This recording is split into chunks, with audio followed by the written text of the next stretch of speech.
Martin Perrault. Alors, Seaboost.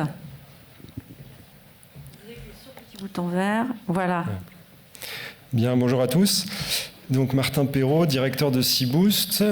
Vous nous connaissez sûrement plutôt pour les sujets d'habitat artificiel, de restauration écologique.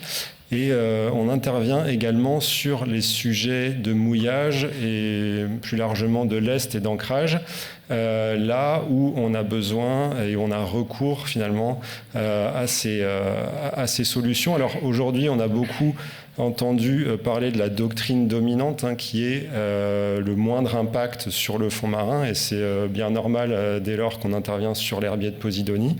Dès lors qu'on sort de l'herbier, et pour des raisons qui ont été évoquées sur quelques présentations, des raisons de géotechnique, des raisons de dimension de navire et de résistance à des efforts de traction dans certaines conditions limites, on se réoriente sur des solutions de lestage et de corps mort. Et donc c'est là où nous, on intervient pour proposer finalement cette approche de l'éco-conception de ces ouvrages, intégrer finalement des fonctionnalités écologiques au travers du design des objets pour faire en sorte qu'on n'immerge pas juste un bloc de béton, mais un habitat artificiel qui soit pensé, conçu de sorte à avoir des effets bénéfiques pour l'écosystème local par rapport aux espèces en présence et aux enjeux de gestion de la biodiversité sur les sites. Alors, on intervient possiblement sur l'ensemble des phases qui vont de la conception de l'objet jusqu'à sa pose.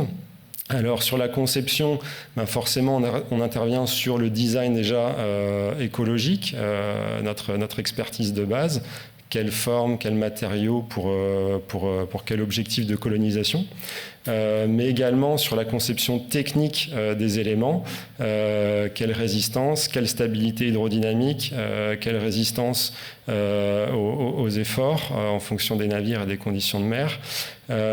Seaboost est une société du groupe Aegis et donc adossée finalement à nos compétences assez spécifiques sur la thématique des habitats artificiels.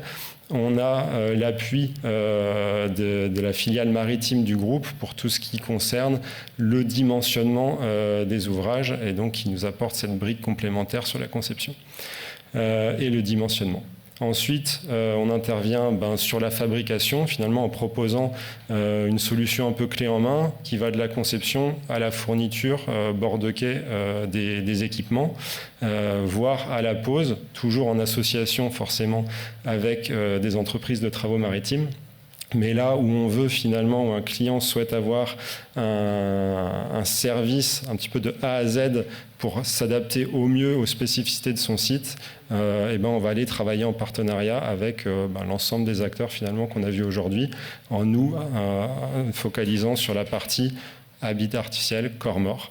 Donc là, vous avez à l'image quelques exemples. Alors en haut à droite, on était sur des corps morts plutôt là pour du balisage de la bande des 300 mètres qui ont été déployés à Agde, mais avec un concept qui est en fait reproductible sur du lest pour du mouillage de petite plaisance ou moyenne plaisance, et puis aussi sur l'intervention sur des structures plus massive. On a vu l'intervention tout à l'heure de ce qui a été fait sur Bonifacio, par exemple, qui est très intéressant, où là, on est sur des structures qui font plusieurs dizaines de tonnes et on repasse peut-être sur des techniques de préfabrication un peu plus traditionnelles, entre guillemets, même si on voit qu'effectivement, il y a de l'intelligence à mettre dans le design, dans l'éco-conception de ces structures également.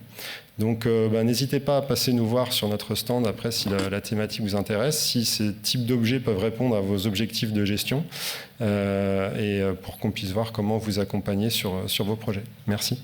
Merci beaucoup.